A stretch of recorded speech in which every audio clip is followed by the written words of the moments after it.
ஆண்டவராகிய இயேசு கிறிஸ்துவின் நாமத்தினாலே இந்த விடுதலை தேர்ந்த நிகழ்ச்சிக்கு உங்களை வரவேற்கிறேன். நடைமுறை கிறிஸ்துவம், பிராக்டிகல் கிறிஸ்டியானிட்டி என்பதை குறித்து நாம் தியானித்துக் கொண்டிருக்கிறோம். குறிப்பாக ரோமர் 12வது அதிகாரத்துல பவுல் நடைமுறை வாழ்க்கைக்கு தேவையான இன்ஸ்ட்ரக்ஷன்ஸை எழுதியிருக்கிறாரு. அதனுடைய காரியங்களை ஒன்றன் பின் ஒன்றாக நாம் தியானித்துக் கொண்டிருக்கிறோம். அதுல குறிப்பா ரோமர் 12வது அதிகாரம் 16வது வசனத்தினுடைய கடைசி பாகம். ஏன்னா 4 காரியங்களை இதுல பவுல் சொல்றாரு.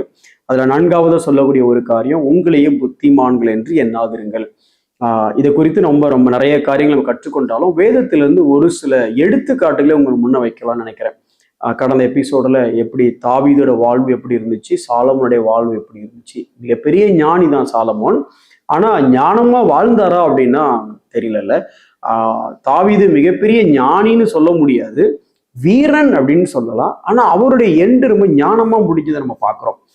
ஸோ அதே மாதிரி வேதத்துல இன்னும் சில எக்ஸாம்பிளை காமிக்கிற மாதிரிலாம், இன்னைக்கு நீ ஞானி என்று எண்ணாதே, அப்படி என்னன்னா கர்த்தருக்கு பயந்து தீமையை விட்டு விலகு அப்படி நீதிமொழிகள் 3:7 சொல்லுது. அப்போ நீ ஞானின்னு நினைச்சிட்ட அப்படின்னா கொஞ்சம் கொஞ்சமா போய் கர்த்தருக்கு பயப்படுகிற பயமே போயிடும். கடைசி எண்டப் ஆகிறது தீமையில போய் தான் எண்டப் ஆவ. இதுக்கு ஒரு பெஸ்ட் எக்ஸாம்பிள் ஆகாப் ராஜா. இந்த ஆகாப் ராஜாவுடைய வாழ்க்கையில் நடந்த ஒரு சம்பவம் 1 ராஜாக்கள் 22வது அதிகாரம் 30 முதல் அந்த சம்பவத்தை பார்க்கலாம். ரொம்ப சிம்பிளா சொல்லணும் அப்படின்னா அந்த ஸ்டோரி எப்படி வருது, ஒரு குறிப்பிட்ட பகுதி எதிரி கையில இருக்கிறதுனால இந்த ராஜா ஆகாப் என்ன பண்றாரு, யோசபாத் அப்போ யூதாவை ஆண்டு கொண்டு இருக்கிறாரு, இவர் இஸ்ரேல் ஆண்டுட்டு இருக்கிறாரு. அவரை கூப்பிட்டு வாங்க, சேர்ந்து சண்டைக்கு போய் இந்த எதிரியை ஜெயிச்சு அந்த இடத்த கேப்சர் பண்ணிக்கலாம் அப்படின்னு சொல்லி ஒரு ராங் கம்பெனியன்டே சொல்லலாம். யோசபாத்துக்கு இது ஒரு தேவையில்லாத வேலைன்றே சொல்லலாம். பட் ஓகே என்று பேசினாங்க. பேசி உடனே சரி வாங்க, இவர் என்னுடைய படையெல்லாம் உன்னுடையது, ஏன் குதிரை வான் குதிரை, என்னுடைய ட்ரூப் உன்னோட ட்ரூப் வா, நான் உனக்காக சண்டைக்கு போகலாம் அப்படின்னு சொல்லி சேர்ந்தாச்சு. சேர்ந்த உடனே யோசபாத் கொஞ்சம் கடவுள் பக்தி உள்ள மனிதன். ஏற்கனவே உங்களுக்கு தெரியும் யோசபாத் எப்படிப்பட்ட ஒரு ரிஃபார்மேஷன், அதாவது ஒரு பெரிய சீர்திருத்தத்தையே அவருடைய நாட்டில் அவர் ஏற்படுத்தினவர். அந்த ஒர்ஷிப்பை திருப்பி கொண்டு வந்தவர். பல காரியங்களை யோசபாத் செஞ்சாரு. அவர் வாழ்க்கையிலையும் தேவனை குறித்து தனிப்பட்ட முறையில நிறைய காரியங்களை அவர் அனுபவிச்ச அந்த ஒரு மனுஷன். அவர் பண்ண மிகப்பெரிய தப்பு யாருன்னா இவர் கூட பழக்கம் வச்சதான் நினைக்கிறேன். சரி, இப்போ கூப்பிட்டோன்னு கேட்டோம்னா அவர் இருந்தாலும் அவருக்குன்னு ஒரு தெய்வ பயம் இருந்துச்சு. அப்ப அவர் சொல்றாரு, யோசபாத் இஸ்ரவேல் ராஜாவை பார்த்து சொல்றாரு, இந்த கர்த்தருடைய வார்த்தையை கேட்டுட்டு சண்டைக்கு போலாமா, என்னதான் இருந்தாலும் ஆண்டவருடைய ஆலோசனையை கேட்கணும்லப்பா அப்படின்னு அவர் சொல்றாரு. சொன்ன உடனே நம்மால் ஆகாப்பதான் ஏற்கனவே முடிவு பண்ணிட்டார்ல. ஏன்னா தன்னை ஞானி என்று எண்ணுகிறவன் என்ன ஆவான்னா வேற எந்த ஆலோசனையும் அவனுக்கு செட் ஆகாது. அவன் சொல்ற ஆலோசனையே இன்னொருத்தன் சொன்னானா மட்டும்தான் செட் ஆகும். உங்களுக்கு புரியுதா? உங்களுக்கு நாம உன முடிவு பண்ணிட்டோம் அப்படின்னா நமக்கு 1000 பேர் என்ன ஆலோசனை சொன்னாலும் அந்த சத்தம் காதுல விடாது. நம்ம சொன்ன மாதிரியே ஒருத்தர் ஆலோசனை சொல்லுவோம் பார்த்தீங்களா, அந்த சத்தம் தான் நம்ம காதுல விடும். இங்க இதே கதை தான்.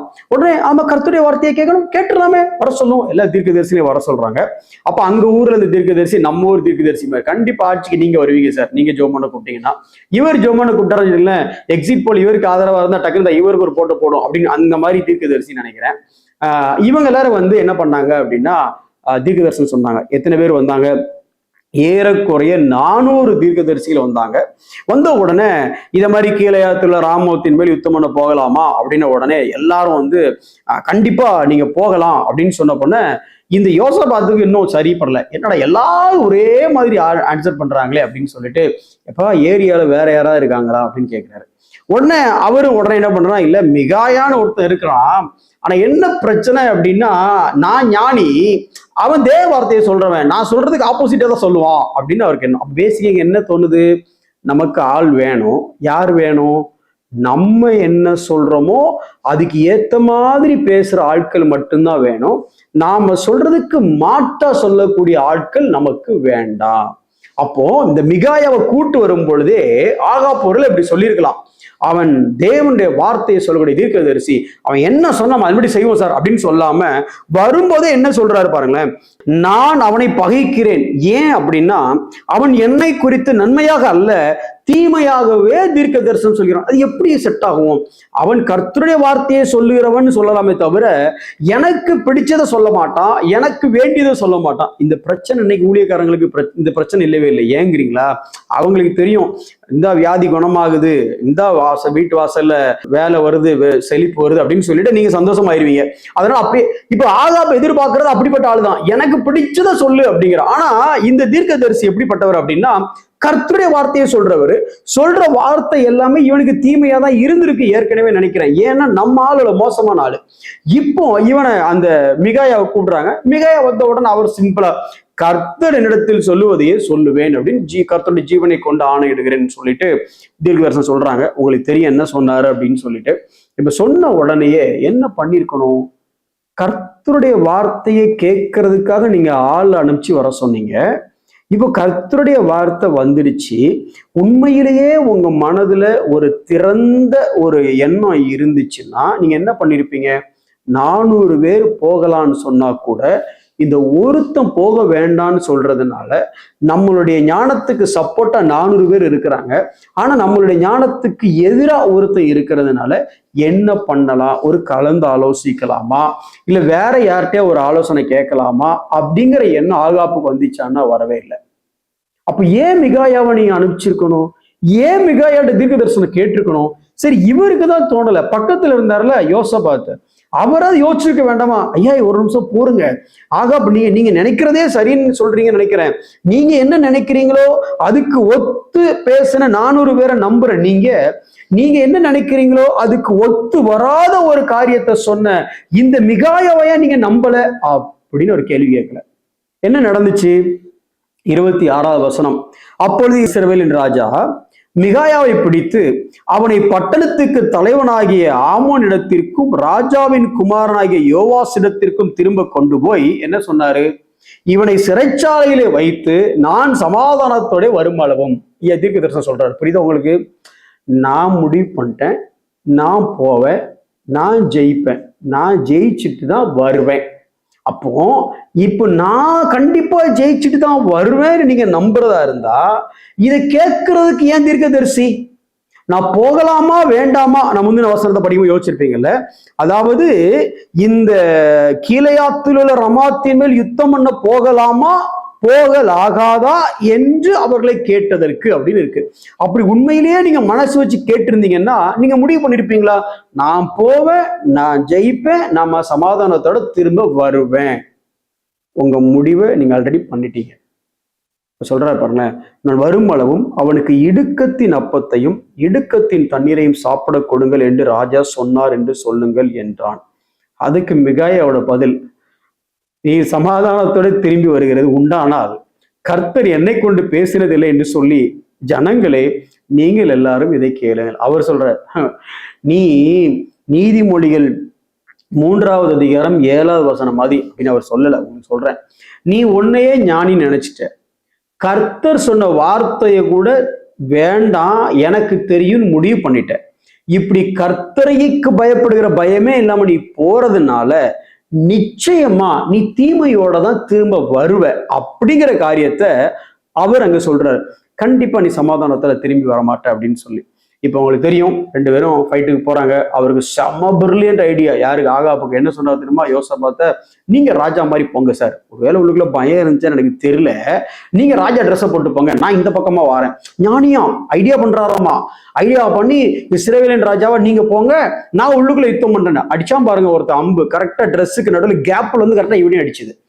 யோசபாத் பாத்தீங்கன்னு வச்சுக்கோங்களேன், டே ஐயா சாமி நான் இல்ல தெரியாம வந்துட்டேன், நான் இல்லவே இல்லை சார், அவர் பார்ட்டி வேற, நான் தெரியாம வந்துட்டேன். தேவையா நமக்கு இது? எதனால வந்து பிரச்சனை?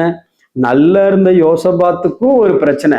ஞானின்னு நினைச்சிட்டு போனா அவனும் பாருங்க எவனோ ஒருத்தன் அம்பு விட்டான். அதுவும் அந்த அம்பு பாருங்க கேப் பார்த்து கரெக்டா வந்து அடிச்சுது பாருங்க.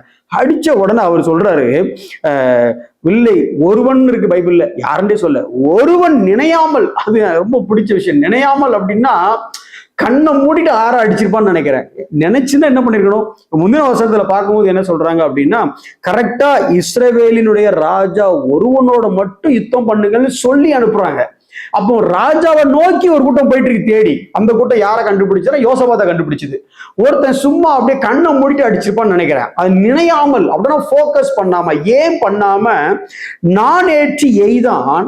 அந்த அம்பு எங்க வந்துச்சுன்னா, மாறுவேடத்தில் ஞானமாய், மாறுவேடத்தில் இருந்த ஞானமாய், ராஜாவா இல்லாமல் சோல்ஜர்ஸோட கலந்து இருந்த அவனை பார்த்து, அது இஸ்ரவேல் ராஜா அவனுடைய கவசத்திலையும் அது அழகா சந்துகளுக்குள் அப்படின்னு இருக்கு. எந்த இடத்துல ட்ரெஸ்ல கேப் இருந்துச்சுன்னு தெரியல. எல்லாத்தையும் ஞானமா செஞ்ச நீ அந்த கேப்பை விட்டுட்டியப்பா அப்படிங்கிற மாதிரி அவன் அந்த கேப்பை விட்டான். கரெக்டா அம்பு கரெக்டா அங்க வந்து பட்டுச்சு. என்னாச்சு? சாயங்காலத்தில் அவன் இறந்து போனான். காயத்தின் ரத்தம் ரதத்தின் தட்டிலே வடிந்தது. மீதி உங்களுக்கு தெரியும், அந்த நாய் நக்கின அந்த காரியம் எல்லாமே. இதுக்கு எல்லாத்துக்கும் அடிப்படை காரணம் என்ன? ஆகாப் ராஜாவுக்கு சண்டை போட தெரியாதனால செத்தானா? இல்லை. ஆகாப் ராஜாவுக்கு அரசியல் ஞானம் இல்லாதனால செத்தானா? இல்லை. ஆகாப்புக்கு அனுபவம் இல்லாதனால செத்தானா? இல்லை. சரி, இப்படி சொன்னா உங்களுக்கு புரியும். ஆகாபு கூட்டணி சரியா இல்லாதனால தோத்தானா? இல்லை. இங்க கூட்டணி பிரச்சனை இல்லை, அரசியல் ஞானம் பிரச்சனை இல்லை, இன்னும் சொல்ல போன ஸ்ட்ராட்டஜி பிரச்சனை இல்லை. ஒன்னே ஒண்ணுதான் பிரச்சனை. என்ன தெரியுமா? தனக்கு தெரியும். தனக்கு தெரியும்னு அவன் நினைச்ச ஒரே காரணம் தான், அவனால் மிகாயாவோட ஆலோசனை கேட்க முடியல, கர்த்தருக்கு பயப்பட முடியல. பயப்பட முடியாததுனால தீமையை அவனே வாங்கிக்கிட்டான். இன்னைக்கு உங்களுக்கும் எனக்கும் இருக்கக்கூடிய ஒரு எச்சரிக்கையான ஒரு வார்த்தை இது. நம்மளே நாம் ஞானி என்று எண்ணும் போது, மற்றவருடைய ஆலோசனை கேட்க மனதில்லாமல் இருக்கும் பொழுது, மரணமோ இல்லை தோல்வியோ எப்படி வரும் அப்படின்னா, நாமளே வாங்கி மடியில வச்சுக்கிற மாதிரி யோசிப்போம். ஆலோசனைக்கு உங்கள் செவிகள் திறக்கட்டும். உங்களே நீங்கள் ஞானிகள் என்று எண்ணாதிருங்கள். கண்களை மூடி நாம் ஜெபிப்போம். ஆண்டவரே, இந்த வேதத்தில் எழுதப்பட்ட எல்லா காரியங்களும் எங்களுக்கு திருஷ்டாந்தங்களாக எழுதப்பட்டிருக்கிறது ஆண்டவரே. இதெல்லாம் என்சாம்பிள். இதுல இருந்து நாங்கள் கற்றுக்கொள்ள வேண்டும் ஆண்டவரே. இந்த சம்பவத்திலிருந்து தனக்கு பிரியமான தீர்க்கதரிசிகளின் வார்த்தையை கேட்ட ஆகாப், தனக்கு ஒத்து வராத தன்னுடைய முடிவுக்கு முரணான தீர்க்க தரிசன வார்த்தையை கேட்க மறுத்ததின் விளைவு மரணம். இன்னைக்கு எங்க ஜனங்களும் நாங்களும் ஆண்டவரே, எங்களுக்கு விருப்பமான பிரசங்கங்கள், எங்களுக்கு விருப்பமான ஆலோசனைகள், எங்களுக்கு விருப்பமான தீர்க்க தரிசனங்களை கேட்க விரும்புகிற நாங்க உண்மையிலேயே தேவனுடைய சத்தத்தை கேட்கிறவர்களாக இருக்கிறோமா அப்படின்னா இல்ல. எங்களை நாங்களே ஞானிகள் என்று புத்திமான்கள் என்று எண்ணாதிருந்து எங்கள் செவிகளையும் எங்களுடைய இருதயத்தையும் ஆலோசனைக்கு திறந்து கொடுக்க எங்களுக்கு நீர் உதவி செய்யும். இயேசுவின் நாமத்தில் ஜெபிக்கிறோம் நல்ல பிதாவே.